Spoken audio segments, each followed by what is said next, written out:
हज़रत खदीजतुल कुबरा मक्का की एक मुअज़्ज़ज़ मालदार आला नसब खातून थी जिनका ताल्लुक अरब के कबीले कुरैश से था। आप हुस्नो सूरत व सीरत के लिहाज से ताहिरा के लक़ब से मशहूर थी। आपने रसूलुल्लाह सल्लल्लाहु अलैहि वसल्लम को तिजारती कारोबार में शरीक किया और कई मरतबा अपना सामान तिजारत देकर बैरून मुल्क भेजा। आप रसूलुल्लाह सल्लल्लाहु अलैहि वसल्लम की ताजिराना हिकमत, दयानत, सदाकत, मेहनत और आला अखलाक से इतनी मुतासिर हुई कि आपने हुजूर सल्लल्लाहु अलैहि वसल्लम को शादी का पैगाम भिजवाया, जिसको हुजूर ने कबूल फरमाया।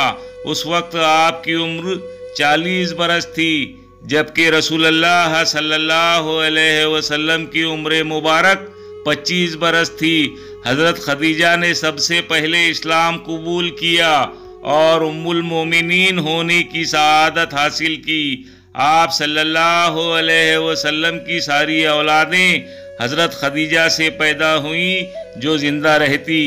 आपकी वफ़ात हिजरत से पहले मक्का में आप सल्लल्लाहु अलैहि वसल्लम की ज़ौजियत में हुई। हुजूर सल्लल्लाहु अलैहि वसल्लम ने फरमाया, इनसे बेहतर मुझे कोई बीवी नहीं मिली, क्योंकि उन्होंने ईमान लाकर उस वक्त मेरा साथ दिया जबकि कुफ्फार मुझ पर जुल्म सितम करते थे।